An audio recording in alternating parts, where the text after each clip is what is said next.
Dom Casmurro, capítulo 21, Prima Justina. Na varanda, achei Prima Justina passeando de um lado para outro. Veio ao patamar e perguntou-me onde estivera. Estive aqui ao pé, conversando com Dona Fortunata e distraí-me. É tarde, não é? Mamãe perguntou por mim? Perguntou, mas eu disse que você já tinha vindo. A mentira espantou-me, não menos que a franqueza da notícia. Não é que Prima Justina fosse de Biocos, dizia francamente a Pedro o mal que pensava de Paulo, e a Paulo o que pensava de Pedro. Mas confessar que mentira é que me pareceu novidade. Era quadrigenária, magra e pálida, boca fina e olhos curiosos. Vivia conosco por favor de minha mãe e também por interesse. Minha mãe queria ter uma senhora íntima ao pé de si e antes parenta que estranha. Passeamos alguns minutos na varanda, alumiada por um lampião. Quis saber se eu não esquecera os projetos eclesiásticos de minha mãe e, dizendo-lhe que não, inquiriu-me sobre o gosto que eu tinha à vida de padre. Respondi esquivo. Vida de padre é muito bonita. Sim, é bonita, mas o que pergunto é se você gostaria de ser padre, explicou rindo. Eu gosto do que minha mãe quiser. Prima Glória deseja muito que você se ordene, mas ainda que não desejasse, há cá em casa quem lhe meta isso na cabeça. Quem é? Ora, quem? Quem é que há de ser? Primo Cosme não é, que não se importa com isso. Eu também não. José Dias, concluí. Naturalmente. Enruguei a testa interrogativamente, como se não soubesse nada. Prima Justina completou a notícia dizendo que ainda naquela tarde José Dias lembrara a minha mãe da promessa antiga. Prima Glória pode ser que, em passando os dias, vai esquecendo a promessa.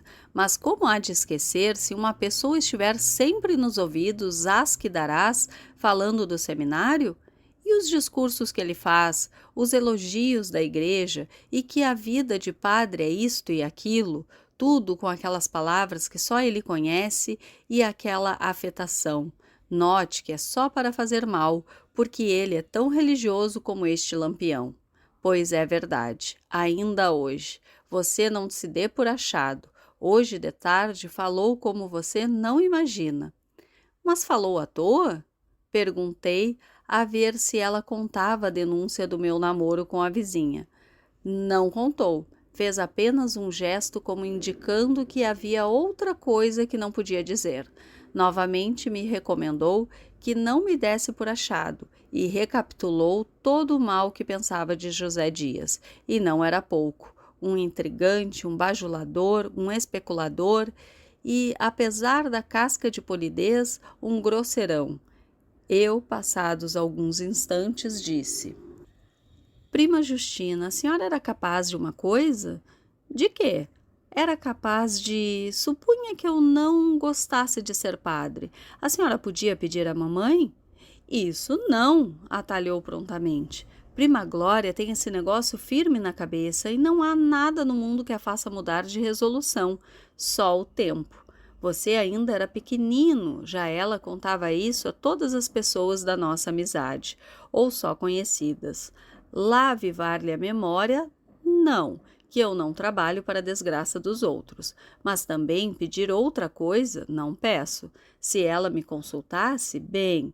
Se ela me dissesse, Prima Justina, você que acha? A minha resposta era, Prima Glória, eu penso que, se ele gosta de ser padre, pode ir, mas se não gosta, é melhor ficar. É o que eu diria e direi se ela me consultar algum dia. Agora, ir falar-lhe sem ser Dom chamada? Casmurro, capítulo não 22, Sensações alheias. Não alcancei mais nada e, para o fim, arrependi-me do pedido. Devia ter seguido o conselho de Capitu.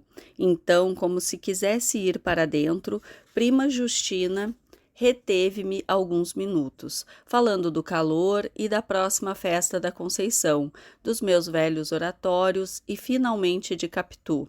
Não disse mal dela, ao contrário, insinuou-me que podia vir a ser uma moça bonita. Eu, que já a achava lindíssima, bradaria que era a mais bela criatura do mundo, se o receio não me fizesse discreto. Entretanto, prima Justina se metesse a elogiar-lhe os modos, a gravidade, os costumes, o trabalhar para os seus, o amor que tinha a minha mãe, tudo isso me acendeu a ponto de elogiá-la também. Quando não era com palavras, era com gesto de aprovação que dava a cada uma das asserções da outra, e certamente com a felicidade que devia iluminar minha cara. Não adverti que assim confirmava a denúncia de José Dias, ouvida por ela à tarde na sala de visitas, e é que também ela não desconfiava já. Só pensei nisso na cama. Só então senti que os olhos de prima Justina, quando eu falava, pareciam apalpar-me, ouvir-me, cheirar-me, gostar-me, fazer o ofício de todos os sentidos. Ciúmes não podia ser entre um pirralho da minha idade e uma viúva quarentona. Não havia lugar para ciúmes. É certo que após algum tempo modificou os elogios a Capitu e até lhe fez algumas críticas. Disse-me que era um pouco trêfega e olhava por baixo. Mas ainda assim não creio que fossem ciúmes. Creio antes, sim, creio isto. Creio que prima Justina acabou no espetáculo das sensações alheias, uma ressurreição vaga das próprias. Também se goza por influição dos lábios que narram. Prazo dado. Preciso falar-lhe de manhã sem falta. Escolha o lugar e diga-me. Creio que José Dias achou desusado este meu falar. O tom não me saíra tão imperativo como eu receava, mas as palavras o eram, e o não interrogar, não pedir, não hesitar, como era próprio da criança e do meu estilo habitual, certamente lhe deu ideia de uma pessoa nova e de uma nova situação. Foi no corredor quando íamos para o chá. José Dias vinha andando cheio de leitura de Walter Scott, que fizera a minha mãe e a prima Justina. Lia cantando e compassado.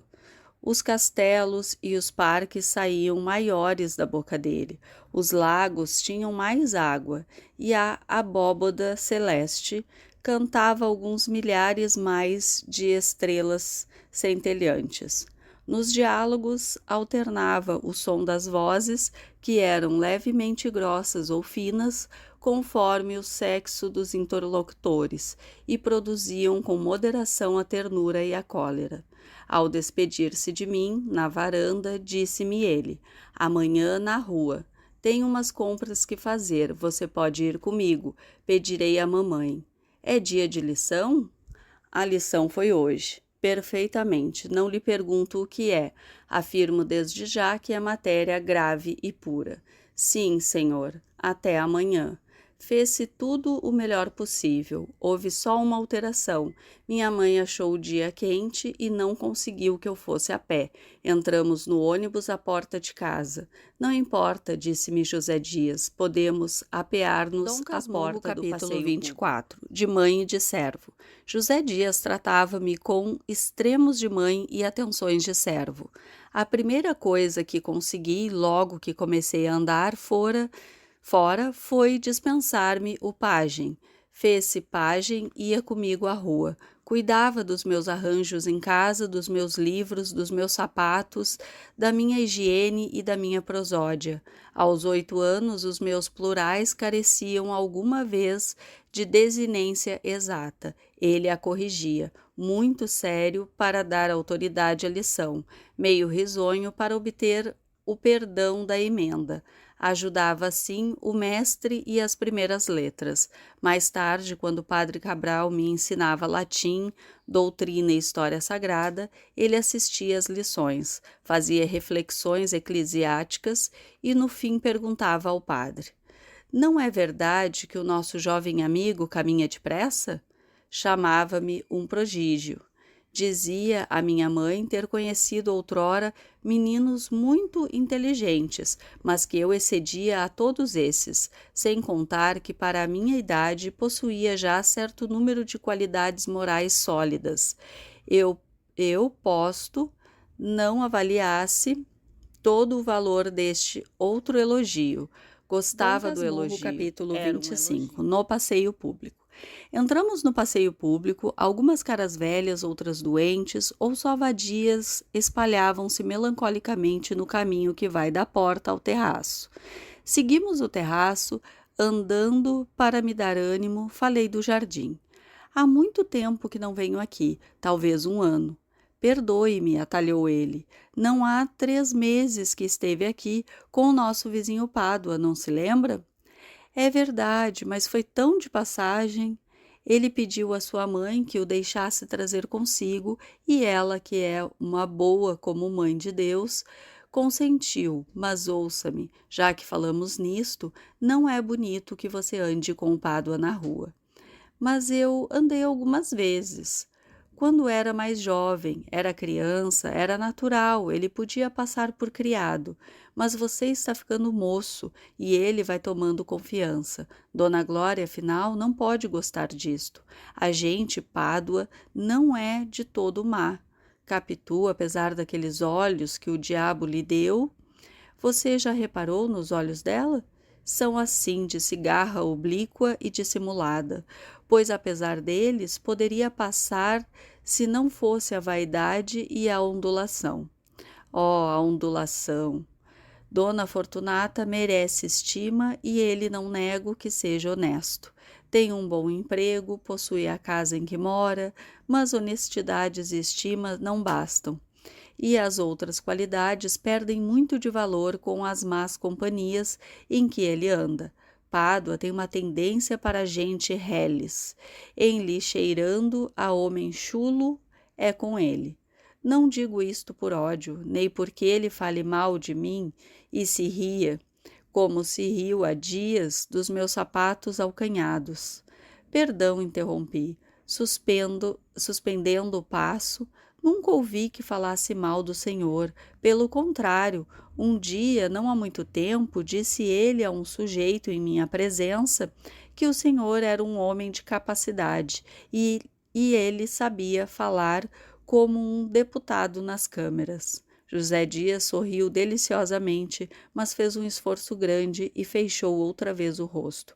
Depois replicou: Não lhe agradeço nada. Outros de melhor sangue me dê feito o favor de juízos altos, e nada disso impede que ele seja o que lhe digo. Tínhamos outra vez andado, subimos ao terraço e olhamos para o mar. Vejo que o senhor não quer senão o meu benefício, disse eu depois de alguns instantes. Pois que outra coisa, Bentinho? Neste caso, peço-lhe um favor. Um favor? Mande, ordene, o que é? Mamãe... Durante algum tempo não pude dizer o resto, que era pouco e vinha de cor. José Dias tornou a perguntar o que era, sacudia-me com brandura, levantava-me o queixo e esperava os olhos de mim, ansioso também como prima Justina na véspera. Mamãe quê? Que é que tem mamãe? Mamãe quer que eu seja padre, mas eu não posso ser padre, disse finalmente. José Dias endireitou-se pasmado. Não posso, continuei eu, não menos pasmado que ele. Não tenho jeito, não gosto da vida de padre, não por tudo o que ela quiser. Mamãe sabe que eu faço tudo o que ela manda. Estou pronto a ser o que for do seu agrado, até cocheiro de ônibus. Padre não, não posso ser padre. A carreira é bonita, mas não é para mim. Todo esse discurso não me saiu assim de vez, enfiado naturalmente, peremptório, como pode parecer do texto, mas aos pedaços, mastigado, em voz um pouco surda e tímida, não obstante José Dias ouvira-o espantado. Não contava certamente com a resistência, por mais acanhada que fosse, mas o que ainda mais o assombrou foi esta conclusão. Conto com o Senhor para salvar-me. Os olhos do agregado escancararam-se, as sobrancelhas arquearam-se, e o prazer que eu contava dar-lhe com a escolha da proteção não se mostrou em nenhum dos músculos. Toda a cara dele era pouca para a estufação. Realmente a matéria do discurso revelava em mim uma alma nova. Eu próprio não me conhecia. Mas a palavra final é que trouxe um vigor único. José Dias ficou aturdido quando os olhos tornaram à dimensão ordinária. Mas o que posso eu fazer? Perguntou. Pode muito. O senhor sabe que em nossa casa todos o apreciam. Mamãe pede muita vez os seus conselhos, não é? Tio Cosme diz que o senhor é a pessoa de talento. São bondades, retorquiu lisonjeado. São favores de pessoas dignas que merecem tudo. Aí está. Nunca ninguém me há de ouvir dizer nada de pessoas tais. Por quê? Porque são ilustres e virtuosas. Sua mãe é uma santa, seu tio é um cavalheiro perfeitíssimo. Tenho conhecido famílias distintas, nenhuma poderá vencer a sua em nobreza de sentimentos. O talento que seu tio acha em mim, confesso que o tenho, mas é só um. É o talento de saber o que é bom e digno de admiração e de apreço. Há de ser também o de proteger os amigos como eu. Em que lhe posso valer, anjo do céu? Não hei de dissuadir sua mãe de um projeto que é além de promessa a ambição e o sonho de longos anos. Quando pudesse, é tarde. Ainda ontem fez-me o favor de dizer: José Dias, preciso meter Bentinho no seminário. Talvez não é tão ruim, moeda, como parece. Se eu fosse destemido, é provável que com indignação que experimentei, rompesse e chamar-lhe mentiroso. Mas então seria preciso confessar-lhe que estivera à escura, atrás da porta, e uma ação valia outra. Contentei-me de responder que não era tarde. Não é tarde, ainda há tempo se o senhor quiser. Se eu quiser... Mas que outra coisa quero eu senão servi-lo? Que desejo senão que seja feliz como merece? Pois ainda é tempo. Olhe, não é por vadiação. Estou pronto para tudo. Se ela quiser que eu estude leis, vou para São Paulo. 26. As leis são belas. Pela cara de José Dias passou algo parecido com o reflexo de uma ideia que o alegrou extraordinariamente. Calou-se alguns instantes, eu tinha os olhos nele. Ele voltara os seus para o lado da barra, como insistisse. É tarde, disse ele, mas para lhe provar que não há falta de vontade, irei falar à sua mãe. Não prometo vencer, mas lutar, trabalharei com alma. Deveras não quer ser padre? As leis são belas, meu querido. Pode ir a São Paulo, a Pernambuco ou ainda mais longe. Há boas universidades por esse mundo afora. Vá para as leis, se tal é a sua vocação. Vou falar a Dona Glória, mas não conte só comigo. Fale também com seu tio. Hei de falar. Pegue-se também com Deus e a Virgem Santíssima, concluiu apontando para o céu. O céu estava meio enfuscado. No ar, perto da praia, grandes pássaros negros faziam giros avançando ou pairando e desciam a roçar os pés na água e tornavam a erguer-se para descer novamente. Mas nem as sombras do céu, nem as danças fantásticas, os pássaros me desviavam o espírito do meu interlocutor. Depois de lhe responder que sim, emendei-me. Deus fará o que o senhor quiser. Não blasfeme. Deus é dono de tudo. Ele é só por si, a terra e o céu, o passado, o presente e o futuro. Peço-lhe a felicidade, que eu não faço outra coisa.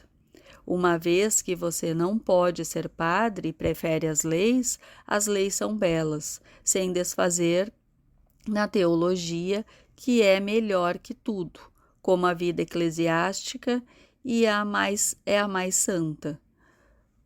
Por que não há de ir estudar leis fora daqui? Melhor é ir logo para alguma universidade e, ao mesmo tempo que estuda, viaja. Podemos ir juntos, veremos as terras estrangeiras, ouviremos inglês, francês, italiano, espanhol, russo e até sueco. Dona Glória provavelmente não poderá acompanhá-lo, ainda que possa e vá, não quererá guiar os negócios, papéis, matrículas e cuidar de hospedarias, e anda com você de um lado para o outro. Oh, as leis são belíssimas. Está dito, pede à mamãe que não me meta no seminário. Pedir, peço, mas pedir não é alcançar. Anjo do meu coração, se vontade de servir é poder de mandar, estamos aqui, estamos a bordo. Ah, você não imagina o que é a Europa. Ah, a Europa. Levantou a perna e fez uma pirueta. Uma das suas ambições era tornar a Europa. Falava dela muitas vezes, sem acabar de tentar minha mãe, Neitil Cosme, por mais que louvasse os ares e as belezas. Não contava com esta possibilidade de ir comigo e lá ficar durante a eternidade dos meus estudos. Estamos a bordo, Bentinho. Dom Casmurro, Estamos capítulo 27. O portão. No portão do passeio, um mendigo estendeu-nos a mão. José Dias passou adiante, mas eu pensei em Capitu e no seminário. Tirei dos vinténs do bolso e dei-o ao mendigo. Este beijou a moeda, eu pedi-lhe que rogasse a Deus por mim, a fim de que eu pudesse satisfazer todos os meus desejos. Sim, meu devoto, chamo-me Bento, acrescentei para esclarecê-lo. Capítulo 28. Na rua. José Dias ia tão contente que trocou o homem dos momentos graves, como era a rua, pelo homem dobradiço e inquieto. Mexia-se todo, falava de tudo, fazia-me parar a cada passo diante de um mostrador ou de um cartaz de teatro. Contava-me o enredo de algumas peças, recitava monólogos em verso, fez os recados todos, apontou contas, recebeu aluguéis de casa, para si comprou um 20º de loteria. Afinal, o homem teso rendeu o flexível e passou a falar pausado, com superlativos. Não vi que a mudança era natural, temi que houvesse mudado a resolução assentada e entrei a tratá-lo com palavras e gestos carinhosos até entrar no capítulo 29, O Imperador. Em caminho, encontramos o imperador que vinha da escola de medicina. O ônibus em que íamos parou, como todos os veículos. Os passageiros desceram a rua e tiraram o chapéu até que o coche imperial passasse. Quando tornei ao meu lugar, trazia uma ideia fantástica, a ideia de ir ter com o imperador, contar-lhe tudo o que pedir-lhe a intervenção. Não confiaria esta ideia a Capitu, Sua Majestade pedindo mamãe cede, pensei comigo. Vi então o imperador escutando-me, refletindo e acabando por dizer que sim, que iria falar à minha mãe. Eu beijava-lhe a mão com lágrimas e logo me achei em casa à espera até que ouvi os batedores e o pique de cavalaria. É o imperador, toda a gente chegava às janelas para vê-lo passar, mas não passava. O coche parava à nossa porta. O imperador apeava-se e entrava. Grande alvoroço na vizinhança. O imperador entrou em casa de Dona Glória. Que será? Que não será? A nossa família saía a recebê-lo. Minha mãe era a primeira que lhe beijava a mão. Então o imperador, todo risonho, sem entrar na sala, ou entrando, não me lembra bem, os sonhos são muitas vezes confusos.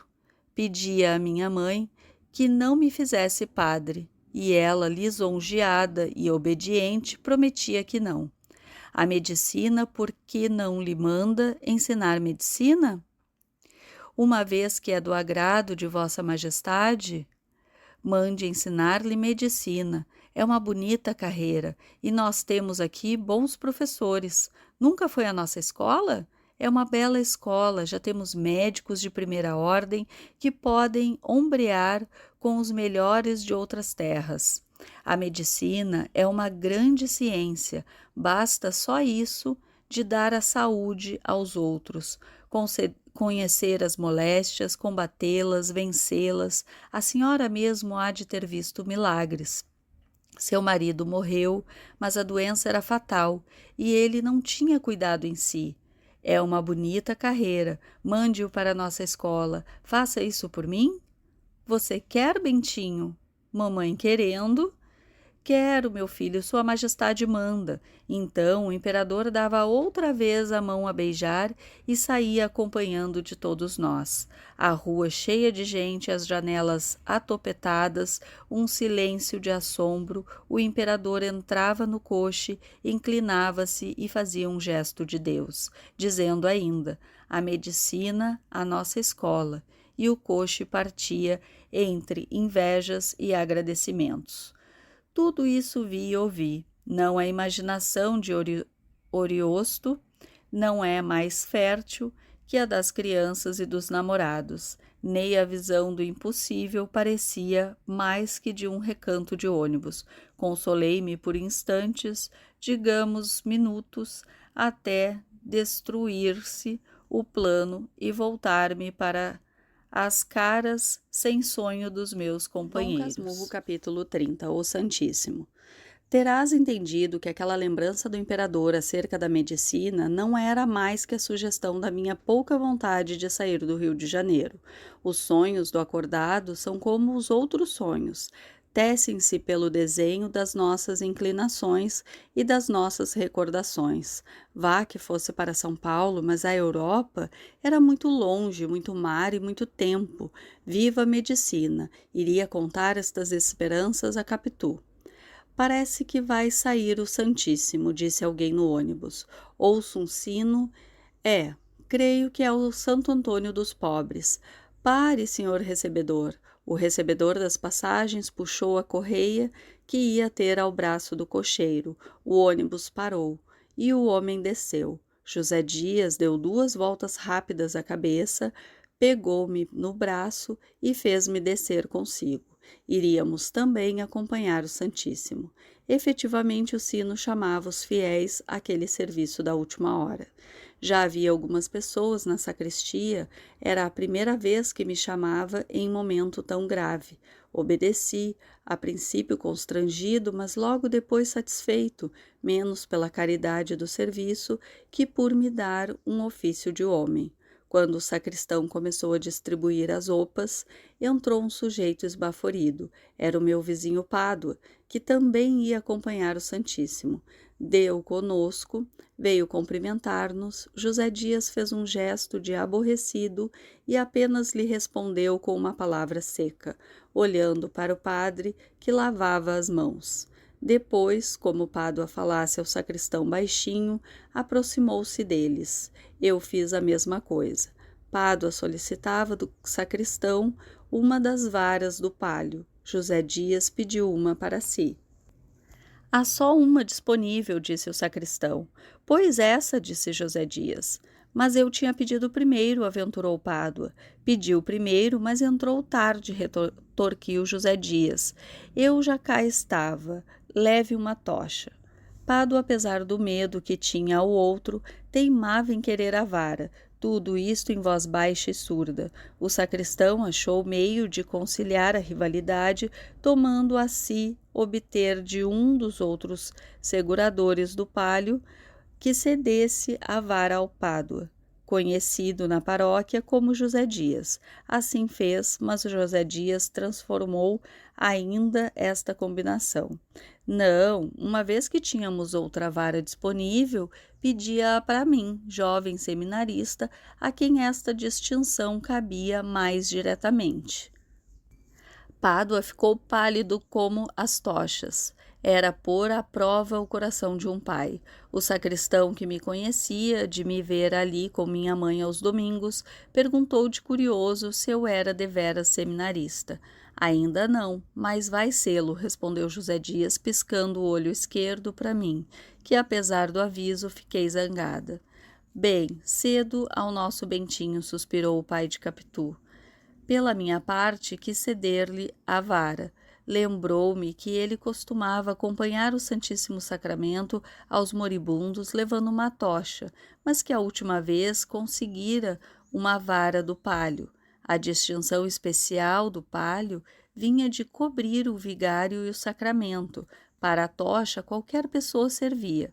Foi ele mesmo que me contou e explicou isto, cheio de uma glória pia e risonha. Assim fica entendido o alvoroço com que entrara na igreja. Era a segunda vez do palio, tanto que cuidou logo de ir pedi-lo, e nada, e tornava a tocha comum. Outra vez, a interinidade interrompida, o administrador regressava ao antigo cargo. Quis ceder-lhe a vara, o agregado tolheu-me esse ato de generosidade e pediu ao sacristão que nos pusesse a ele e a mim com as duas varas da frente rompendo a marcha do palio. Opas enfiadas, tochas distribuídas e acesa, padre e cibório prontos, o sacristão de isope e campanhas nas mãos saiu a prestígio à rua.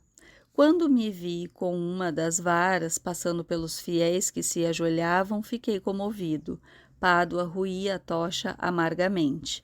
É uma metáfora. Não acho outra forma mais viva de dizer a dor e a humilhação do meu vizinho.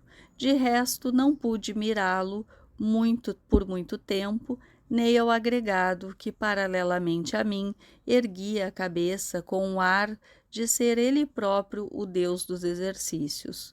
Com pouco senti-me cansado, os braços caíam-me. Felizmente, a casa era perto da Rua do Senado. A enferma era uma senhora viúva, tísica, tinha uma filha de 15 ou 16 anos que estava chorando à porta do quarto. A moça não era formosa, talvez nem tivesse graça. Os cabelos caíam despenteados e as lágrimas faziam-lhe encarquilhar os olhos. Não obstante, o total falava e cativava o coração. O vigário confessou a doente, deu-lhe a comunhão e os santos óleos. O pranto da moça redobrou, tanto que senti os meus olhos molhados e fugi. Vim para perto de uma janela. Pobre criatura, a dor era comunicativa em si mesma, complicada da lembrança de minha mãe. Doeu-me, mas e quando enfim pensei em Capitu, senti um ímpeto de soluçar também. Enfiei pelo corredor e ouvi alguém dizer-me: "Não chore assim."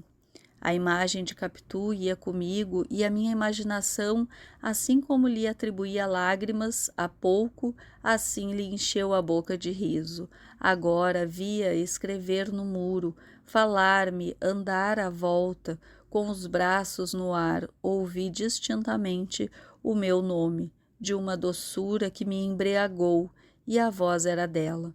As tochas acesas, tão lúgubres na ocasião, tinham-me ares de um lustre nupcial. Que era lustre nupcial? Não sei, era alguma coisa contrária à morte, e não vejo outra mais que bodas. Esta nova sensação me dominou tanto que José Dias veio a mim e me disse ao ouvido em voz baixa: "Não ria assim." Fiquei sério depressa. Era o momento da saída. Peguei da minha vara e, como já conhecia a distância, agora voltávamos para a igreja, o que fazia a distância menor. O peso da vara era muito pequeno. Demais, o sol cá fora, a animação da rua, os rapazes da minha idade que me fitavam cheios de inveja, as devotas que chegavam às janelas ao entrar nos corredores e se ajoelhavam à nossa passagem, tudo me enchia a alma de lepidez nova. Pádua, ao contrário, ia mais humilhado, apesar de substituído por mim, não acabava de se consolar da tocha, da miserável tocha, e contudo havia outros que também traziam tocha, e apenas mostravam e a compostura do ato. Não iam garridos, mas também não iam tristes. Via-se que caminhavam Dom com Casmurro, honra. capítulo 31. As curiosidades de Capitu. Capitu preferia tudo ao seminário. Em vez de ficar abatida com a ameaça da larga separação, se vingasse a ideia da Europa, mostrou-se satisfeita. E quando eu lhe contei o meu sonho imperial, não, Bentinho, deixemos o imperador sossegado, replicou. Fiquemos por ora com a promessa de José Dias. Quando é que ele disse que falaria à sua mãe? Não marcou dia, prometeu que ia ver, que falaria logo que pudesse e que me pegasse com Deus. Capitu quis que lhe repetisse as respostas, todas do agregado, as alterações do gesto e até a pirueta, que apenas lhe contara. Pedia o som das palavras, era minuciosa e atenta, a narração e o diálogo, tudo parecia remoer consigo. Também se pode dizer que conferia, rotulava e pregava na memória a minha exposição. Esta imagem é porventura melhor que a outra, mas a ótima delas é nenhuma. Capitu era Capitu, isto é, uma criatura muito particular, mais mulher do que eu era homem. Se ainda o não disse, aí fica. Se disse, fica também. Há conceitos que se devem incutir na alma do leitor à força da repetição. Era também mais curiosa. As curiosidades de Capitu dão para um capítulo. Eram de várias espécies explicáveis e inexplicáveis, assim úteis como inúteis, umas graves, outras frívolas, gostava de saber tudo. No colégio, onde desde os 7 anos aprendera a ler, escrever e contar, francês, doutrina e obras de agulha, não aprendeu, por exemplo, a fazer renda.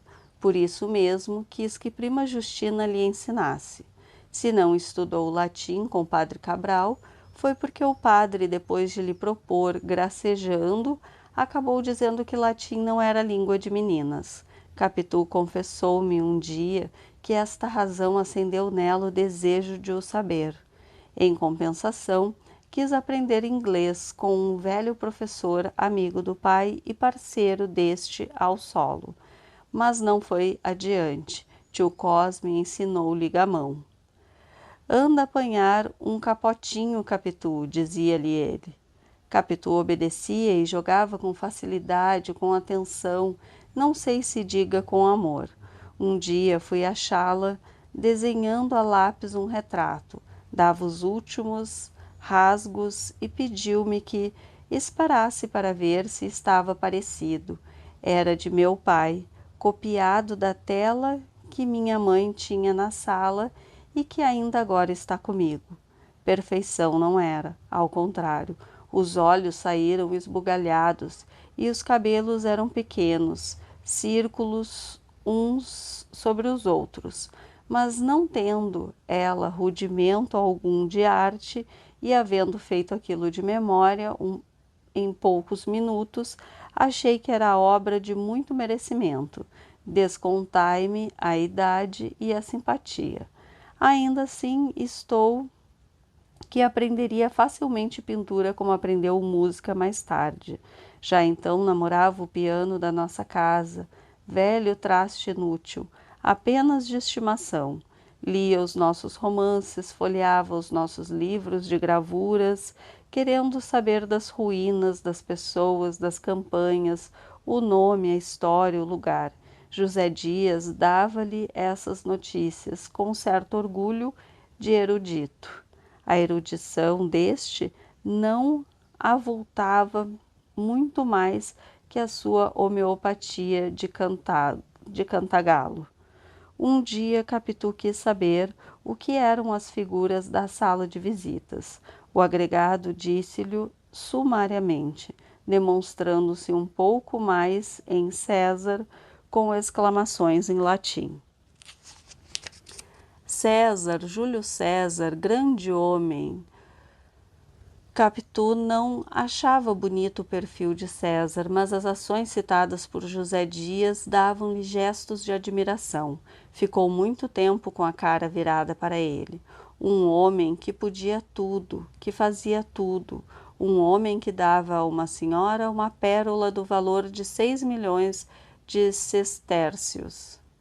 E quanto valia cada sertécio?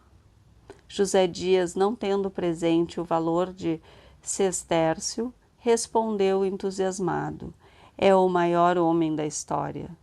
A pérola de César acendia os olhos de Capitu. Foi nessa ocasião que ela perguntou à minha mãe por que é que já não usava as joias do retrato.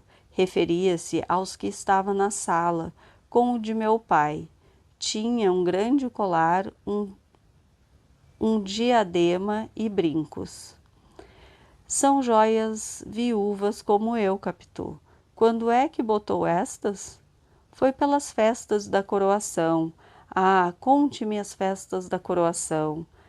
Sabia já o que os pais lhe haviam dito, mas naturalmente tinha para si que eles pouco mais conheceriam do que o que já se passou nas ruas.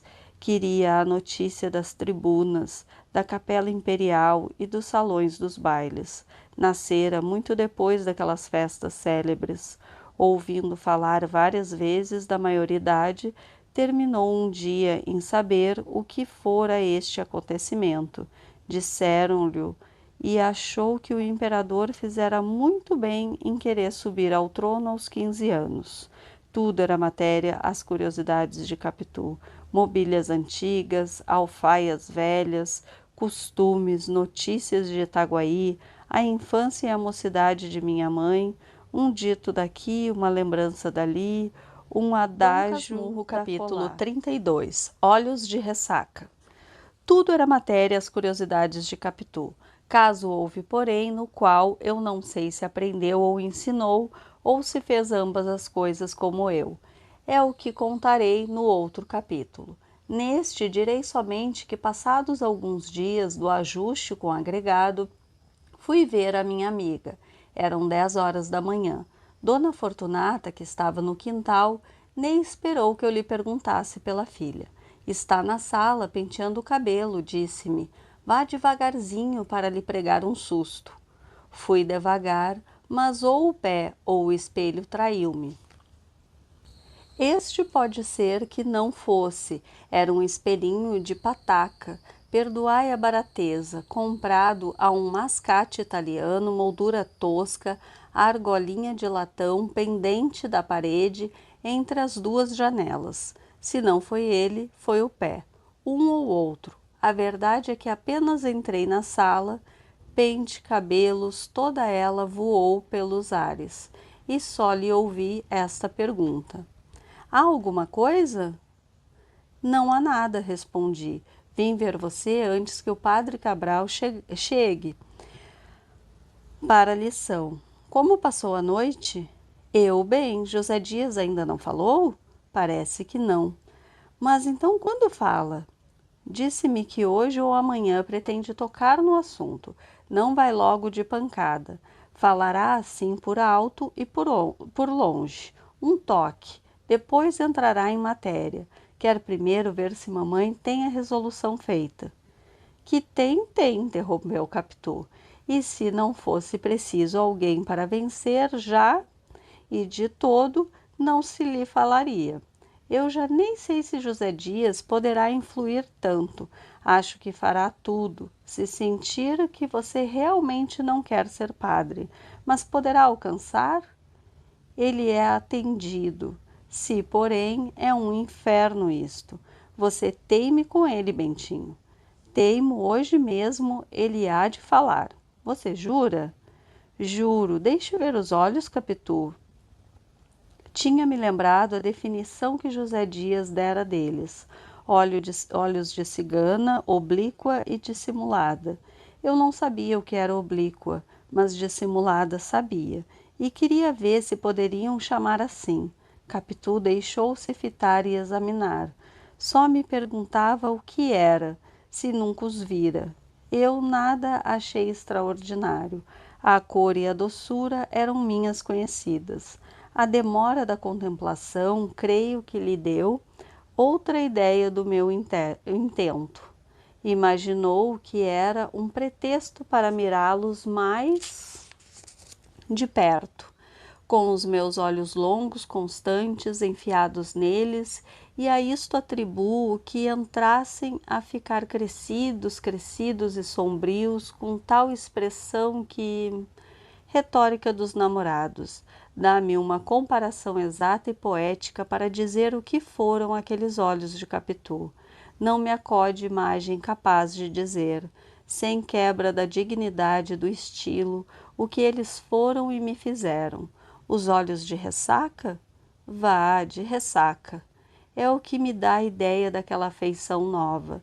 Traziam não sei que fluido misterioso e energético, uma força que arrastava para dentro como a vaga que se retira da praia nos dias de ressaca.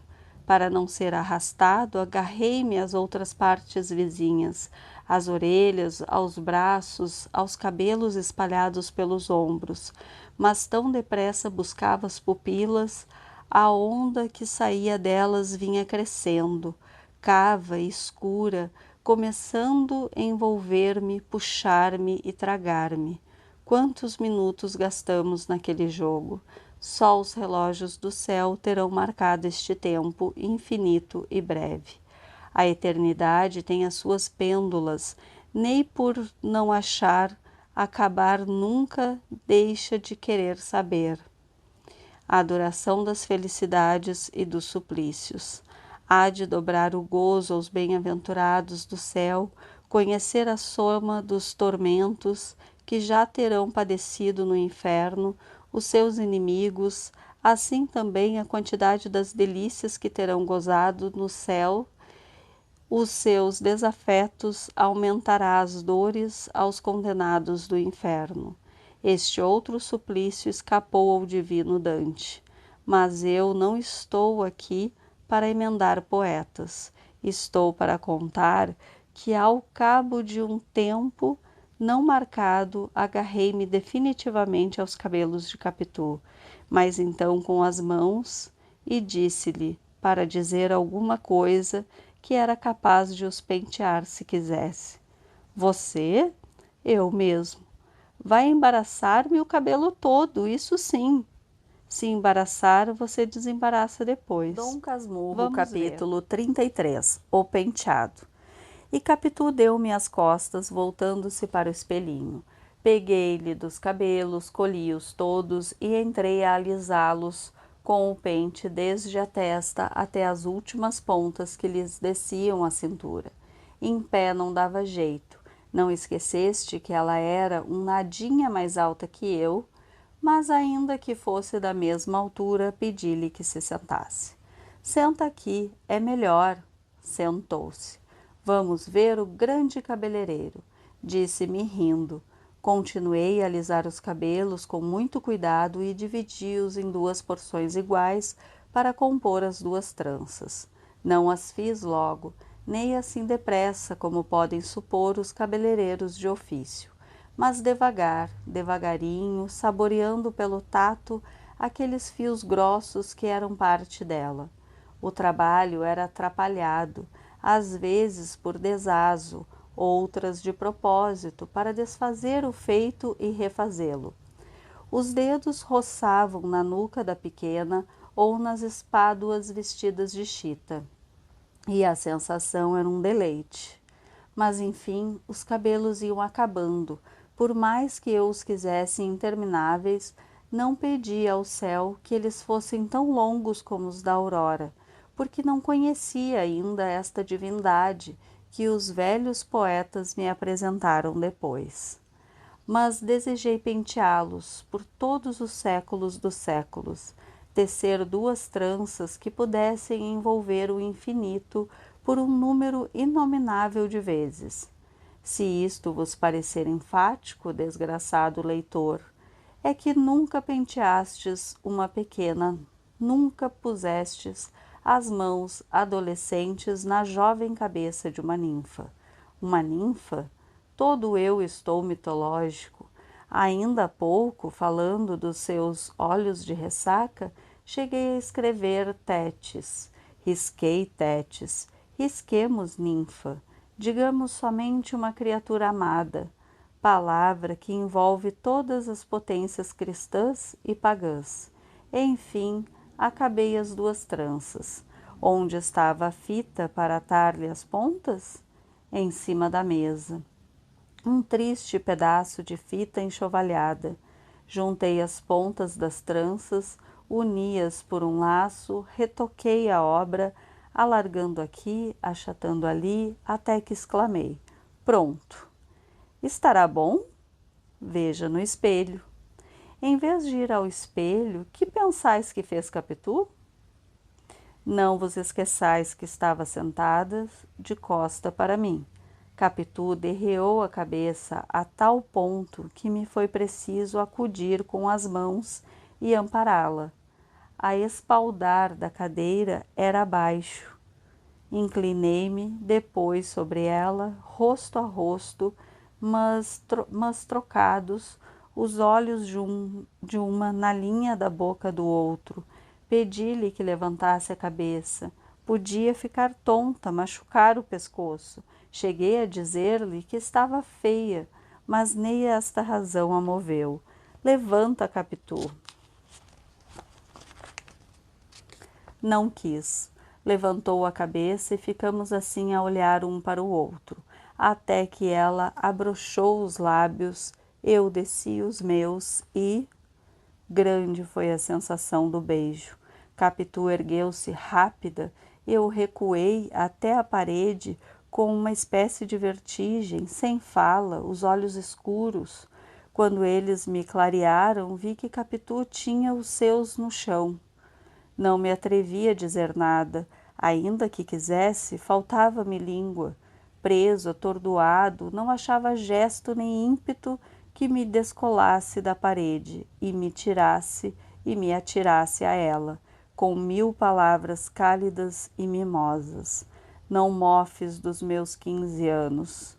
Leitor precoce, com 17, Deguile, e mais era Deguile, não pensava ainda Capítulo na diferença 34. dos sexos. Sou homem.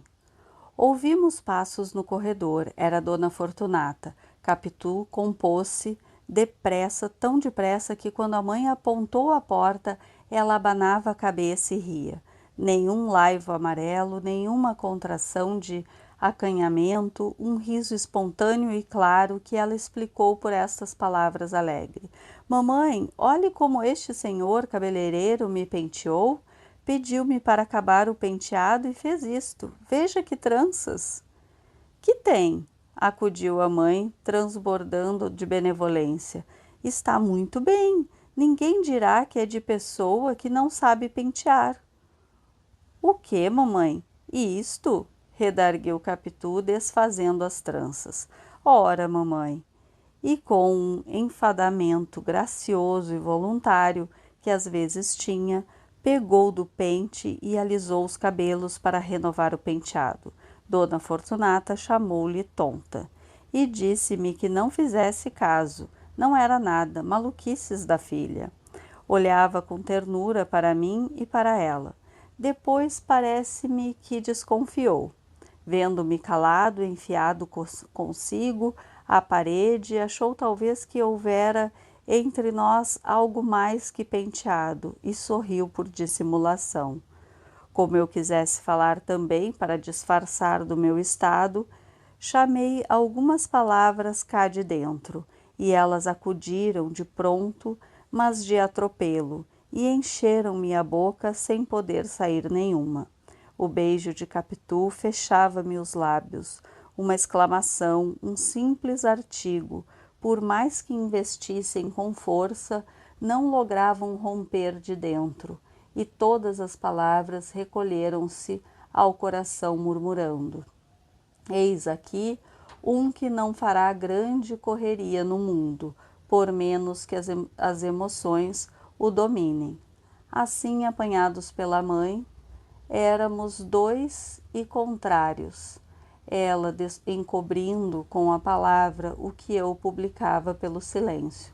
Dona Fortunata tirou-me daquela hesitação, dizendo que minha mãe me mandara chamar para a lição de latim. O padre Cabral estava à minha espera. Era uma saída, despedi-me e enfiei pelo corredor. Andando, ouvi que a mãe censurava as maneiras da filha, mas a filha não dizia nada. Corri ao meu quarto, peguei dos livros, mas não passei à sala da lição. Sentei-me na cama, recordando o penteado e o resto. Tinha estremeções, tinha uns esquecimentos em que perdia a consciência de mim e das coisas que me rodeavam, para viver não sei onde nem como. E tornava a mim e via a cama, as paredes, os livros, o chão, ouvia algum som de fora, vago, próximo ou remoto, e logo perdia tudo para sentir somente os beiços de Capitu. Sentia-os estirados embaixo dos meus, igualmente esticados para os dela, e unindo-se uns aos outros. De repente, sem querer, sem pensar, saiu-me da boca esta palavra de orgulho: sou homem. Supus que me tivessem ouvido, porque a palavra saiu em voz alta, e corri à porta da alcova. Não havia ninguém fora. Voltei para dentro e baixinho repeti que era homem. Ainda agora tenho o eco aos meus ouvidos. O gosto que isto me deu foi enorme. Colombo não o teve maior descobrindo a América, e perdoai a banalidade em favor do cabimento. Com efeito, há em cada adolescente um mundo encoberto, um almirante e um sol de outubro. Fiz outros achados mais tarde, nenhum me deslumbrou tanto. A denúncia de José Dias alvoroçava-me, a lição do velho coqueiro também, à vista dos nossos nomes abertos por ela no mural do quintal, deu-me grande abalo. Como vistes, nada disso valeu a sensação do beijo. Podiam ser mentira ou ilusão. Sendo verdade, eram os ossos da verdade, não eram a carne e o sangue dela. As próprias mãos, tocadas, apertadas, como que fundidas, não podiam dizer tudo. Sou homem. Quando repeti isso pela terceira vez, pensei no seminário, mas como se pensa em perigo que passou, um mal abortado, um pesadelo extinto. Todos os meus nervos me disseram que homens não são padres. O sangue era da mesma opinião. Outra vez senti os beiços de Capitu. Talvez abuso um pouco das reminiscências osculares, mas a saudade é isso mesmo, é o passar e repassar das memórias antigas. Ora, de todos daquele tempo, creio que a mais doce é esta, a mais nova, a mais compreensiva e que inteiramente me revelou a mim mesmo. Outras tenho, vastas e numerosas, doces também, de várias espécies, muitas intelectuais igualmente intensas. Grande homem que fosse, a recordação era menor que esta. Capítulo 35, Protonotário Apostólico. Enfim, peguei dos livros e corri a lição. Não corri precisamente, a meio caminho parei, advertindo que devia ser muito tarde e podiam ler-me no semblante alguma coisa. Tive ideia de mentir, alegar uma vertigem que me houvesse deitado no chão, mas o susto que causaria a minha mãe fez-me rejeitá-la. Pensei em prometer algumas dezenas de Padre Nossos. Tinha, porém, outra promessa em aberto e outro favor pendente. Não, vamos ver. Fui andando, ouvi vozes alegres, conversavam ruidosamente. Quando entrei na sala, ninguém ralhou comigo. O padre Cabral concebera na véspera um recado do internúncio. Fui ter com ele e soube que, por decreto pontifício, acabava de ser nomeado protonotário apostólico. Esta distinção do Papa dera-lhe grande contentamento, e a todos os nossos. Tio Cosme e prima Justina repetiam o título com admiração. Era a primeira vez que ele soava aos nossos ouvidos, acostumados a cônegos, monsenhores, bispos, núncios e internúncios. Mas que era protonotário apostólico? O padre Cabral explicou que não era propriamente o cargo da cúria, mas as honras dele.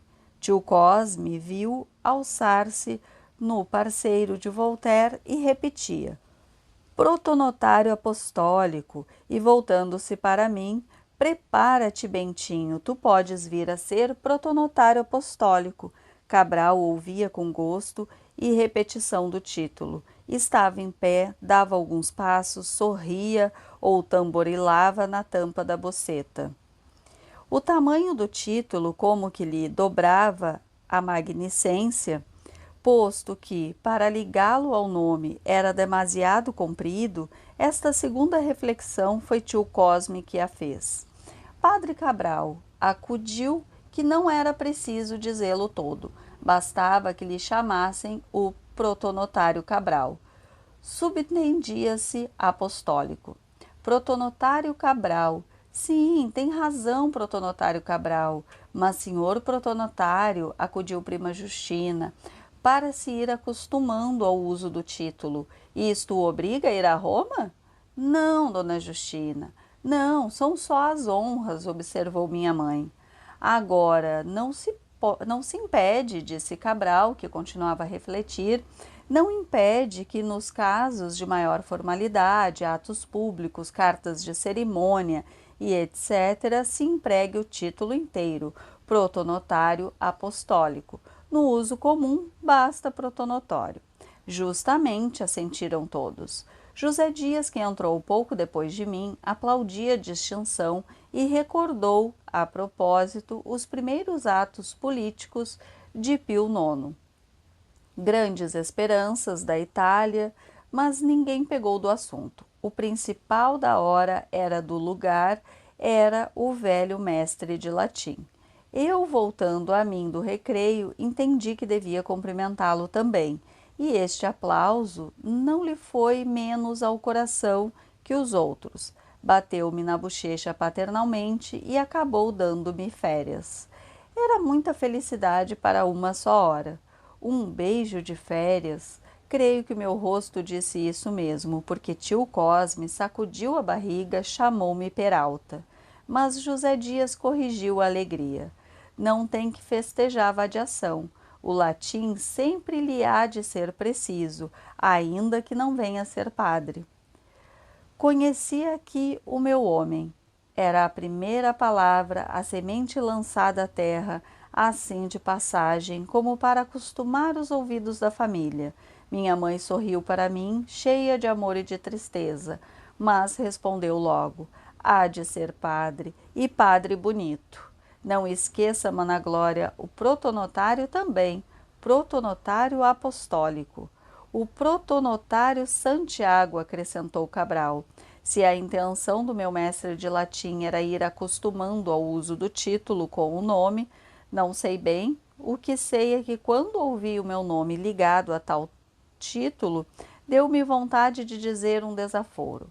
Mas a vontade aqui foi antes uma ideia sem língua que se deixou ficar quieta e muda, tal como daí a pouco outras ideias. Aliás, estas pedem um capítulo especial. Remateremos este dizendo que o mestre de latim falou algum tempo da minha ordenação eclesiástica, ainda que sem grande interesse. Ele buscava um assunto alheio para se mostrar esquecido da própria glória, mas era esta que o deslumbrava na ocasião. Era um velho magro, sereno, dotado de qualidades boas. Alguns defeitos tinha. O mais excelso deles era ser guloso. Não propriamente glutão, comia pouco, mas estimava o fino e o raro, e a nossa cozinha, se era simples, era menos pobre que a dele. Assim, quando minha mãe lhe disse que viesse jantar, a fim de se lhe fazer uma saúde, Os olhos com que aceitou seriam de protonotário, mas não eram apostólicos. E para agradar a minha mãe novamente, pegou em mim descrevendo meu futuro eclesiástico e queria saber se ia para o seminário agora, no ano próximo, e oferecia-se a falar ao senhor bispo tudo marchetado do protonotário capítulo 36, ideias sem pernas e ideias sem braços. Deixei-os a pretexto de brincar e fui-me outra vez a pensar na aventura da manhã. Era o que melhor podia fazer, sem latim e até com latim. Ao cabo de 5 minutos, lembrou-me ir correndo à casa vizinha, agarrar Capitu, desfazer-lhe as tranças, refazê-las e concluí-las daquela maneira particular, boca sobre boca. É isto, vamos, é isto. Ideia só, ideia sem pernas. As outras pernas não queriam correr nem andar. Muito depois é que saíram vagarosamente e levaram-me à casa de Capitu. Quando ali cheguei, dei com ela na mesma sala, sentada na marquesa, almofada no regaço, cozendo em paz. Não me olhou de rosto, mas o furto e o medo, ou se preferes a fraseologia do agregado, oblíqua e dissimulada. As mãos pararam depois de escravada a agulha no pano. Eu, do lado oposto da mesa, não sabia que fizesse e outra vez me fugiram as palavras que trazia. Assim gastamos alguns minutos compridos, até que ela deixou inteiramente a costura, ergueu-se e esperou-me. Fui ter com ela e perguntei se a mãe havia dito alguma coisa. Respondeu-me que não. A boca com que respondeu era tal que cuido haver-me provocado um gesto de aproximação. Certo é que Capitu recuou um pouco. Era a ocasião de pegá-la, puxá-la e beijá-la. Ideia só, ideia sem braços. Os meus ficaram caídos e mortos. Não conhecia nada da escritura. Se conhecesse, é provável que o espírito de Satanás me fizesse dar à língua mística do cântico um sentido direto e natural. Não obedecia ao primeiro versículo, aplique ele os lábios, dando-me o ósculo da sua boca, e pelo que respeita aos braços, que tinha inertes, bastaria cumprir o versículo 6 do capítulo 2. A sua mão esquerda se pôs já debaixo da minha cabeça, e a sua mão direita me abraçará depois. Vedes aí a cronologia dos gestos. Era só executá-la. Mas ainda que eu conhecesse o texto, as atitudes de Capitu eram agora tão retraídas que não sei se não continuaria parado. Foi ela, entretanto, que me tirou daquela situação. Capítulo 37. A alma é cheia de mistérios. Padre Cabral estava esperando há muito tempo? Hoje não dei lição, tive férias. Expliquei-lhe o motivo das férias, contei-lhe também que o padre Cabral falara da minha entrada no seminário apoiando a resolução de minha mãe. E disse dele coisas feias e duras. Capitu refletiu algum tempo e acabou perguntando-me se podia ir cumprimentar o padre à tarde em minha casa. Pode, mas para quê? Papai naturalmente há de querer ir também, mas é melhor que ele vá à casa do padre, é mais bonito. Eu não, que já sou meio moça, concluiu rindo. O riso animou-me. As palavras pareciam ser uma troça consigo mesma, uma vez que desde manhã era mulher, como eu era homem. Achei-lhe graça e, para dizer tudo, quis provar-lhe que era moça inteira.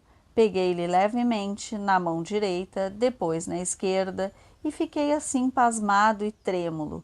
Era a ideia com mãos. Quis puxar as de Capitu para obrigá-la a vir atrás delas, mas ainda agora a ação não respondeu à intenção. Contudo, achei-me forte e atrevido. Não imitava ninguém, não vivia com rapazes que me ensinassem anedotas de amor. Não conhecia a violação de Lucrécia. Dos romances, apenas sabia que falavam pela artinha do padre Pereira e eram patrícios do Pôncio Pilatos. Não nego que o final do penteado da manhã era um grande passo no caminho da movimentação amorosa, mas o gesto de então foi justamente o contrário desse. De manhã ela derreou a cabeça, agora fugia-me. Nem é só nisso que os lances diferiam um com o outro, parecendo haver repetição, houve contraste. Penso que ameacei puxá-la a mim. Não juro. Começava a estar tão alvoroçado que não pude ter toda a consciência dos meus atos, mas concluo que sim, porque ela recuou e quis tirar as mãos das minhas. Depois, talvez por não poder recuar mais, colocou um dos pés diante e outro atrás e fugiu com o busto. Foi este gesto que me obrigou a reter-lhe as mãos com força. O busto, afinal, cansou e cedeu, mas a cabeça não quis ceder também, e caía para trás, inutilizava todos os meus esforços, porque eu já fazia esforços, leitor amigo. Não conhecendo a lição do cântico, não me acudiu estender a mão esquerda por baixo da cabeça dela. Demais, esse gesto supõe um acordo de vontades, e Capitu, que me resistia agora, aproveitaria o gesto para arrancar-se a outra mão, e fugir-me inteiramente. Ficamos naquela luta sem estrépito, porque apesar do ataque e da defesa, não perdíamos a cautela necessária para não sermos ouvidos lá de dentro. A alma é cheia de mistérios. Agora sei que a puxava, a cabeça continuou a recuar até que cansou. Mas então foi a vez da boca. A boca de Capitu iniciou um movimento inverso relativamente à minha, indo para um lado quando eu a buscava do lado oposto. Naquele desencontro, estivemos sem que ousasse um pouco mais e bastaria um pouco mais. Nisto, ouvimos bater à porta e falar no corredor. Era o pai de Capitu, que voltava da repartição um pouco mais cedo. Como usava às vezes, abre Nanata, abre Capitu. Aparentemente era o mesmo lance da manhã, quando a mãe deu conosco. Mas só aparentemente verdade, era outro. Considerai que de manhã tudo estava acabado, e o passo de Dona Fortunata foi um aviso para que nos compuséssemos. Agora lutávamos com as mãos presas e nada estava sequer começado. Ouvimos o ferrolho da porta que dava para o corredor interno. Era a mãe que abria.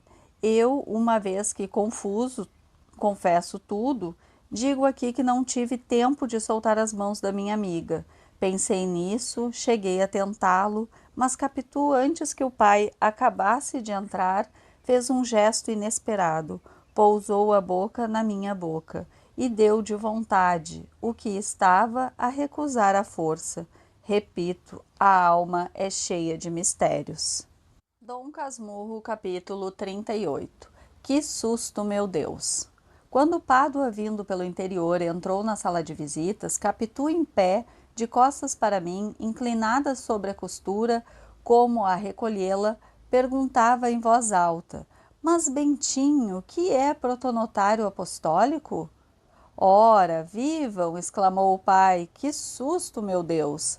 Agora é que o lance é o mesmo, mas se conto aqui tais quais ou dois lances de há 40 anos, é para mostrar que Capitu não se dominava, só em presença da mãe. O pai não lhe meteu mais medo. No meio de uma situação que me atava a língua, usava da palavra com a maior ingenuidade deste mundo.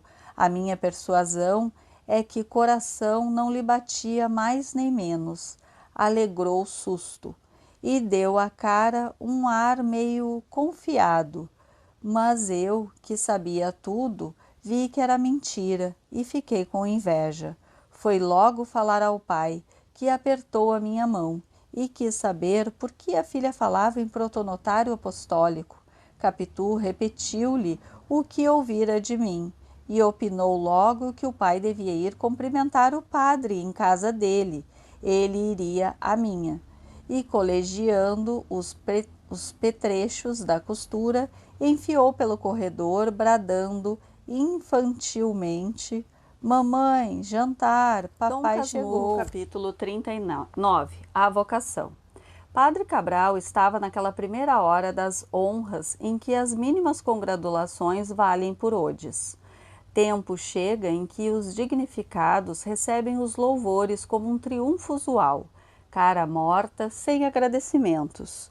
O alvoroço da primeira hora é melhor, esse estado da alma que vê na inclinação do arbusto, tocado do vento, um parabém da flora universal. Traz sensações mais íntimas e finas que qualquer outro. Cabral ouviu as palavras de Capitu com um infinito prazer. Obrigado, Capitu, muito obrigado. Estimo que você goste também. Papai está bom? E mamãe? A você não se pergunta. Essa cara é mesmo de quem vem de saúde. E como vamos de reza? A todas as perguntas Capitu ia respondendo prontamente e bem. Trazia um vestidinho melhor e os sapatos de sair. Não entrou com a familiaridade do costume, deteve-se um instante à porta da sala antes de ir beijar a mão à minha mãe e ao padre. Como desse a este 2 vezes em 5 minutos o título de protonotário, José Dias, para se desforrar da concorrência, fez um pequeno discurso em honra ao coração paternal e augustíssimo de Pio IX. Você é um grande prosa, disse tio Cosme quando ele acabou. José Dias sorriu, sem vexame. Padre Cabral confirmou os louvores do agregado sem os seus superlativos, ao que este acrescentou que o cardeal Mastai evidentemente fora talhado para a tiara desde o princípio dos tempos, e piscando-me o olho concluiu: a vocação é tudo. O estado eclesiástico é perfeitamente contando que o sacerdote venha já destinado do berço. Não havendo vocação, falo de vocação sincera e real, um jovem pode muito bem estudar as letras humanas que também são úteis e honradas. Padre Cabral retorquiu: a vocação é muito mais o poder de Deus, é soberano. Um homem pode não ter gosto à igreja e até persegui-la, e um dia a voz de Deus lhe fala e ele sai apóstolo. Veja São Paulo. Não contesto, mas o que eu digo é outra coisa. O que eu digo é que se pode muito bem servir a Deus sem ser padre cá fora. Pode-se ou não se pode? Pode-se. Pois então, exclamou José Dias triunfantemente, olhando em volta de si. Sem vocação é que não há bom padre, e em qualquer profissão liberal se serve a Deus, como todos devemos. Perfeitamente, mas vocação não é só do berço que se traz. Homem é a melhor. Um moço sem gosto nenhum à vida eclesiástica pode acabar por ser muito bom padre. Tudo é que Deus o determine. Não me quero dar por modelo, mas aqui estou, eu que nasci com a vocação da medicina, meu padrinho que era coadjutor de Santa Rita, teimou com meu pai para que me metesse no seminário, meu pai cedeu. Pois, senhor, tomei tal gosto aos estudos e à campanha dos padres que acabei ordenando-me. Mas suponha que não acontecia assim e que eu não mudava de vocação. O que é que aconteceria? Tinha estudado no seminário algumas matérias que é bom saber e são para sempre, melhor ensinadas naquelas casas. Prima Justina interveio. Como? Então pode-se entrar para o seminário e não sair padre? Padre Cabral respondeu que sim, que se podia, e voltando-se para mim, falou da minha vocação que era manifesta. Os meus brinquedos foram sempre de igreja, e eu adorava os ofícios divinos. A prova não provava. Todas as crianças do meu tempo eram devotas. Cabral acrescentou que o reitor de São José a quem contara ultimamente a promessa de minha mãe, tinha o meu nascimento por milagre. Ele era da mesma opinião. Capitu, cosida às saias da minha mãe, não atendia aos olhos ansiosos que lhe mandava. Também não parecia escutar a conversação sobre o seminário e suas consequências, e, aliás, decorou o principal, como vinha saber depois. 2 vezes fui à janela, esperando que ela fosse também e ficássemos à vontade, sozinhos até acabar o mundo, se acabasse, mas Capitu não me apareceu. Não deixou minha mãe, senão para ir embora, eram Aves Marias, despediu-se. Vai com ela, Bentinho, disse minha mãe. Não precisa não, dona Glória, acudiu ela rindo, eu sei o caminho. Adeus, seu protonotário. Adeus, Capitu. Tendo dado um passo no sentido de atravessar a sala, é claro que o meu dever, o meu gosto, todos os impulsos da idade e da ocasião, eram atravessá-la de todo. Seguir a vizinha, corredor afora, descer a chácara, entrar no quintal, dar-lhe terceiro beijo e despedir-me. Não me importou a recusa, que cuidei simulada, e enfiei pelo corredor. Mas Capitu, que ia depressa, estacou e fez-me sinal que voltasse. Não obedeci, cheguei-me a ela. Não venha, não, amanhã falaremos. Mas eu queria dizer a você amanhã. Escuta, fica. Falava baixinho, pegou minha mão e pôs o dedo na mão. Uma pedra que veio de dentro acender o lampião do corredor. Vendo-nos naquela atitude quase às escuras, riu de simpatia e murmurou com um tom que ouvíssemos alguma coisa que não entendi bem nem mal. Capitu segredou-me que a escrava desconfiara e ia talvez contar às outras. Novamente me intimidou que ficasse e retirou-se. Eu deixei-me estar parado, pregado, agarrado ao chão. Capítulo 40. Uma égua. Ficando só, refleti algum tempo e tive uma fantasia. Já conheceis as minhas fantasias. Contei-vos a da visita imperial. Disse-vos a desta casa de engenho novo, reproduzindo a de mata-cavalos. A imaginação foi a companheira de toda a minha existência, viva, rápida, inquieta, alguma vez tímida e amiga de empacar. As mais delas capaz de engolir campanhas e campanhas correndo. Creio haver lido em Tácito que as éguas íberas concebiam pelo vento. Se não foi ele, foi noutro autor antigo, que entendeu guardar essa crendice nos seus livros. Neste particular, a minha imaginação era uma grande égua íbera.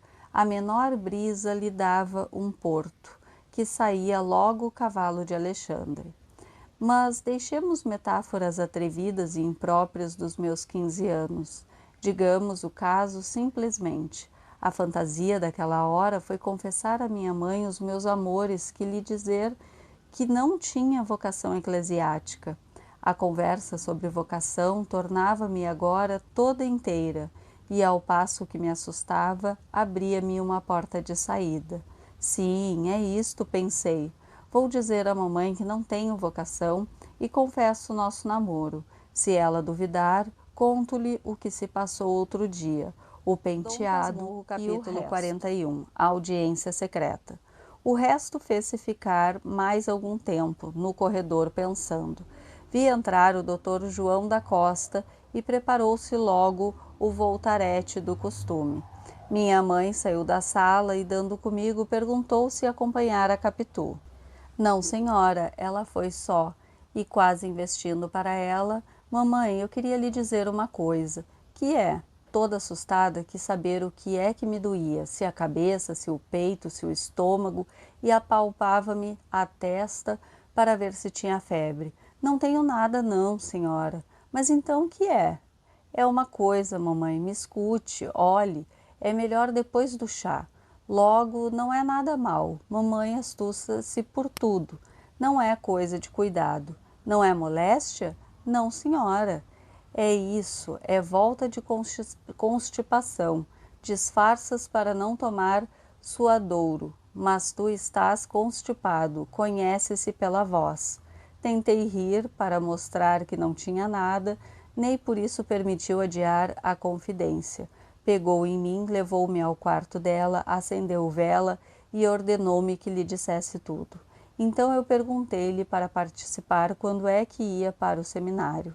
Agora só para o ano, depois das férias. Vou para ficar? Como ficar? Não volto para casa?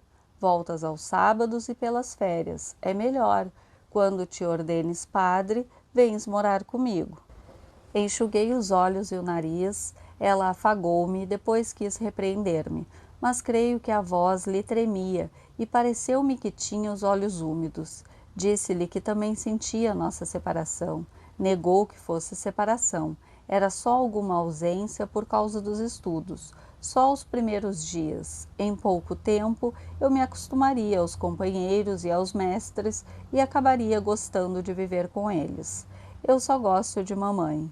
Não houve cálculo nessa palavra, mas estimei dizê-la por fazer crer que ela era a única afeição, desviava as suspeitas de cima de Capitu.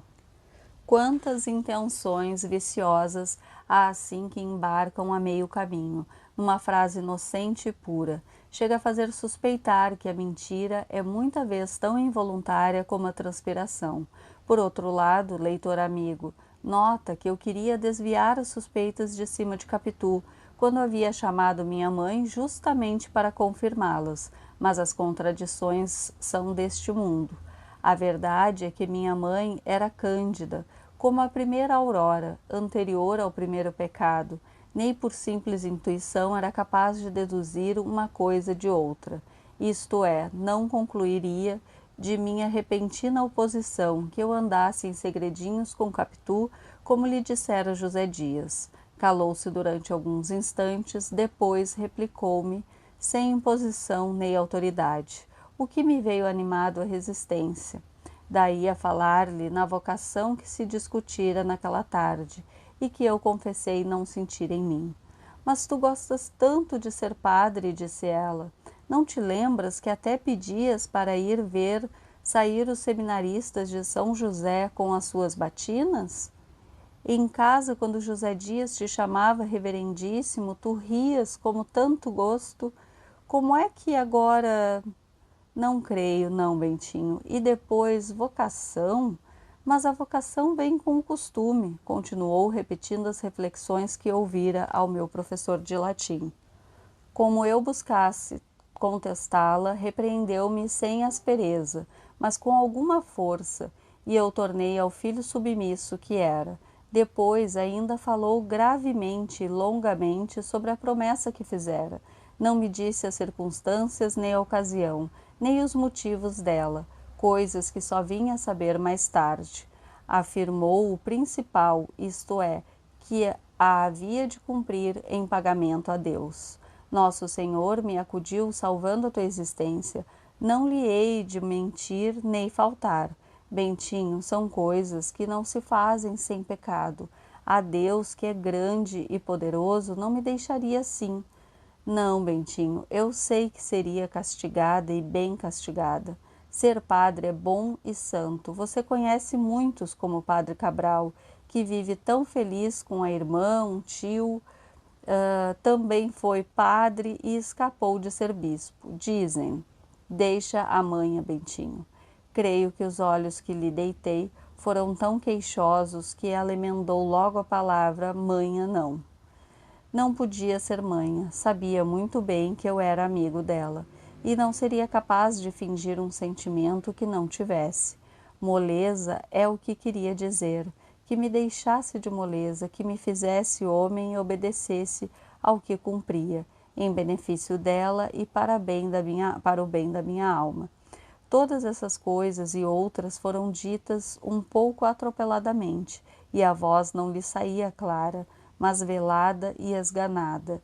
Vi que a emoção dela era outra vez grande, mas não recuava dos seus propósitos e aventurei-me a perguntar-lhe: e se mamãe pedisse a Deus que dispensasse da promessa? Não, não peço. Estás tonto, Bentinho. E como havia de saber que Deus me dispensava? Talvez em sonho às vezes com os anjos e santos. Também eu, meu filho, mas é inútil. Vamos, é tarde, vamos para a sala. Está entendido. No primeiro ou no segundo mês do ano que vem, irás para o seminário. O que eu quero é que saibas bem os livros que estás estudando.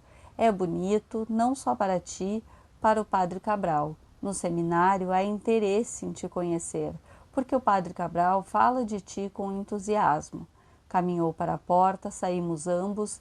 Antes de sair, voltou-se para mim e quase a vi saltar-me ao colo e dizer-me que não seria padre. Este era já o seu desejo íntimo, à proporção que se aproximara o tempo. Quisera um modo de pagar a dívida contraída, outra moeda que valesse tanto ou mais, e não achava nenhum. 42. Capitu refletindo. No dia seguinte fui à casa vizinha logo que pude. Capitu despedia-se de duas amigas que tinham ido visitá-la, Paula e Sancha, companheiras de colégio, aquela de 15, esta de 14 anos, a primeira filha de um médico, a segunda de um comerciante de objetos americanos. Estava abatida, trazia um lenço atado na cabeça. A mãe contou-me que fora excesso de leitura na véspera, antes e depois do chá, na sala e na cama, até muito depois da meia-noite com lamparina. Se eu acendesse vela, mamãe zangava-se, já estou boa. E como detestasse o lenço, a mãe disse-lhe timidamente que era melhor atá-lo. Mas Capitu respondeu que não era mais preciso, estava boa. Ficamos sós na sala. Capitu confirmou a narração da mãe, acrescentando que passara mal por causa do que ouvira em minha casa. Também eu lhe contei o que se dera comigo, a entrevista com minha mãe, as minhas súplicas, as minhas lágrimas, as lágrimas dela e, por fim, as últimas respostas decisivas. Dentro de 2 ou 3 meses, iria para o seminário. Que faríamos agora? Capitu ouvia-me com atenção, sôfrega, depois sombria. Quando acabei, respirava a custo, como prestes a estalar de cólica, mas conteve-se. Há tempo que isso sucedeu, que não posso dizer com segurança se chorou deveras, ou se somente enxugou os olhos. Cuido que os enxugou somente. Vendo-lhe o gesto, peguei-lhe na mão para animá-la, mas também eu precisava ser animado. Caímos no canapé e ficamos a olhar para o ar. Minto. Ela olhava para o chão. Fiz o mesmo logo que a vi assim.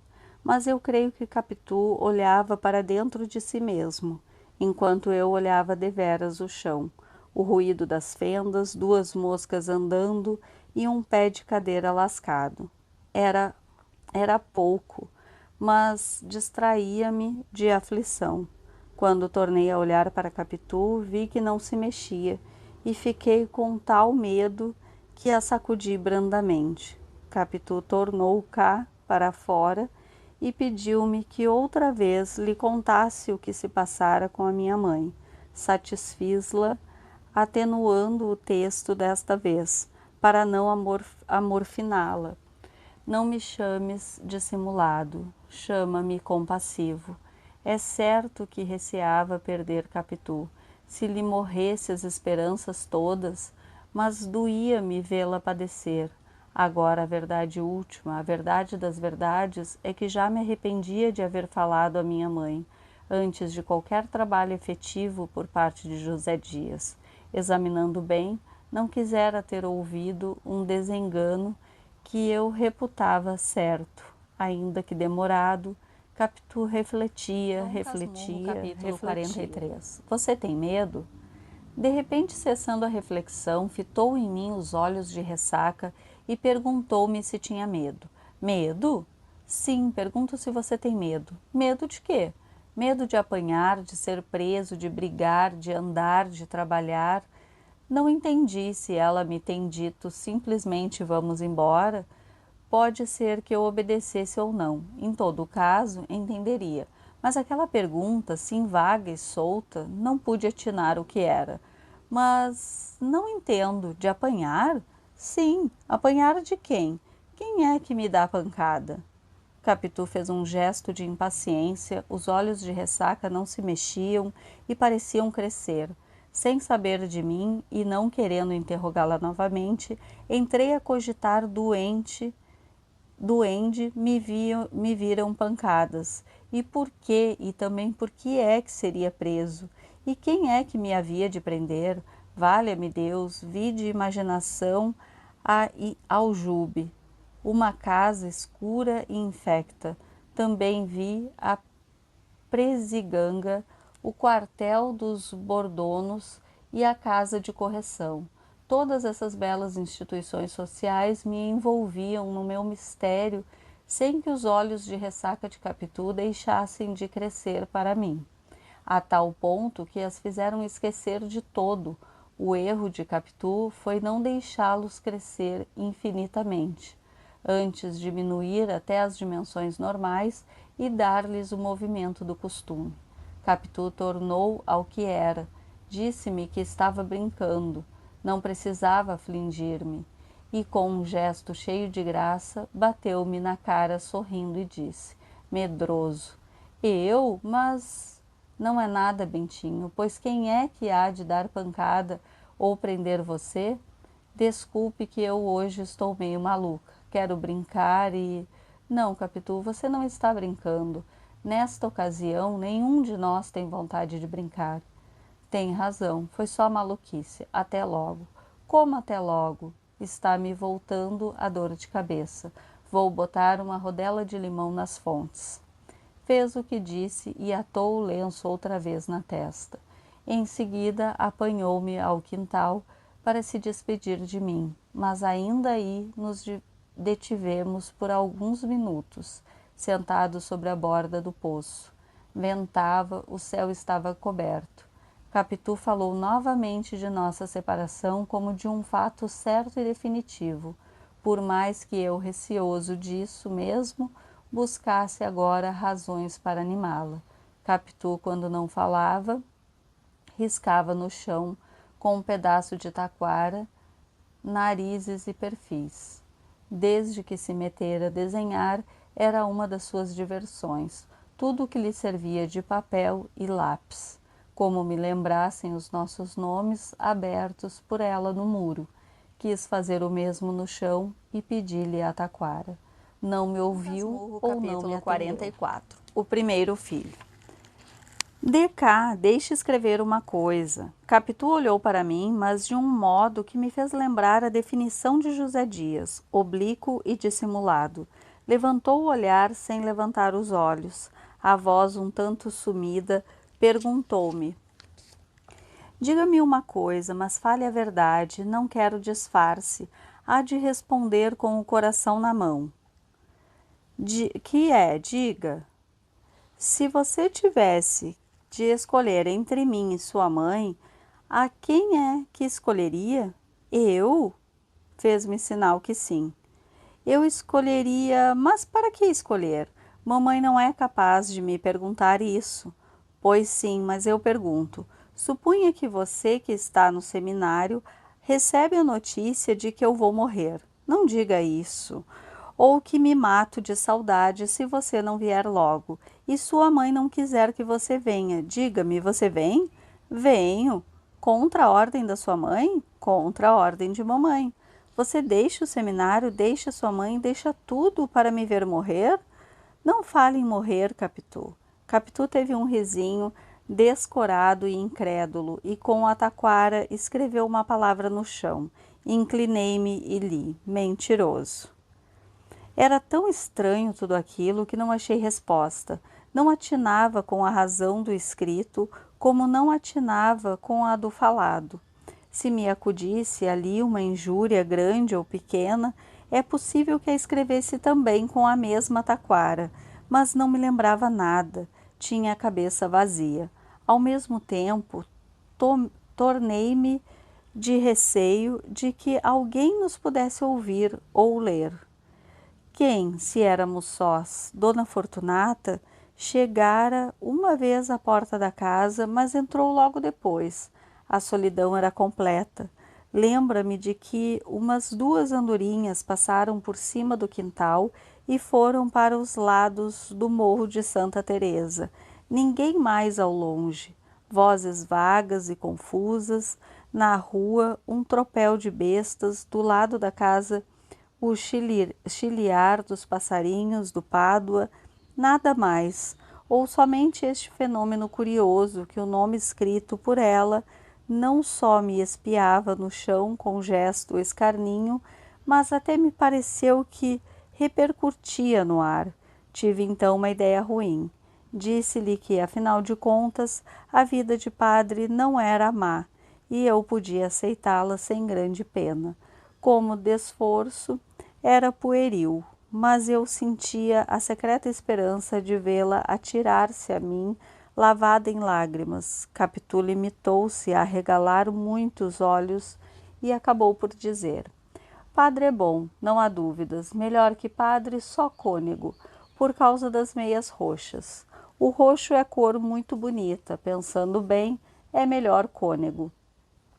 Mas não se pode ser cônego sem ser primeiramente padre, disse-lhe eu, mordendo os beiços. Bem, comece pelas meias pretas, depois virão as roxas. O que eu não quero perder é a sua missa nova. Avise-me a tempo para fazer um vestido à moda saia-balão e babados grandes.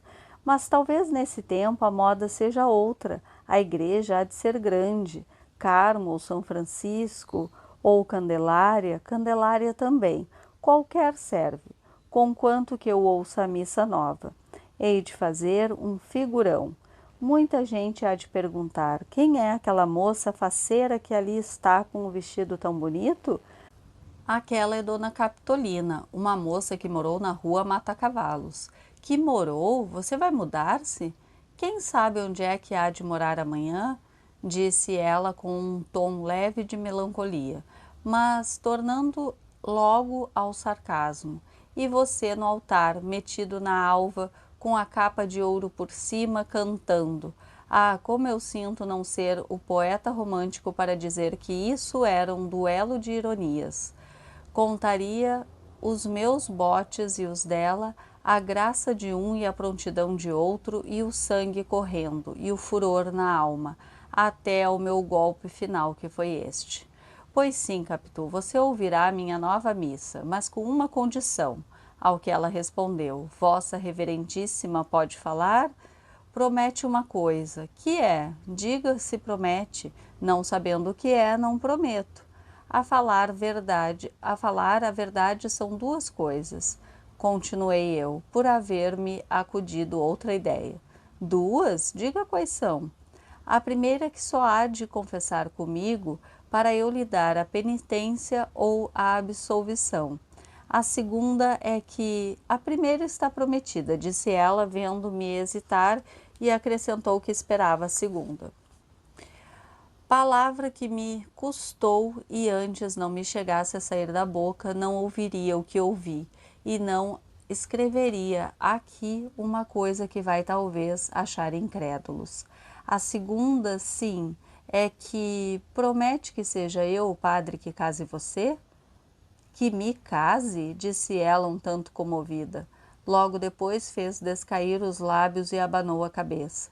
Não, Bentinho, disse, seria esperar muito tempo.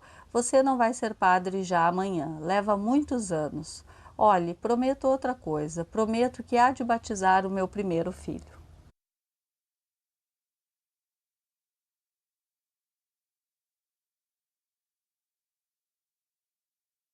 Dom Casmurro, capítulo 45. Abane a cabeça, leitor. Abane a cabeça, leitor, faça todos os gestos de incredulidade, chegue a deixar fora este livro, se o tédio já não o obrigou a isso antes. Tudo é possível, mas, se o não fez antes, e só agora, fio que torne a pegar do livro e que o abra na mesma página, sem crer por isso na veracidade do autor. Todavia, não há nada mais exato.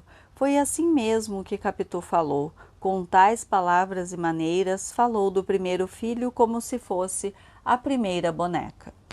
Quanto ao meu espanto, se também foi grande, veio de mistura com uma sensação esquisita.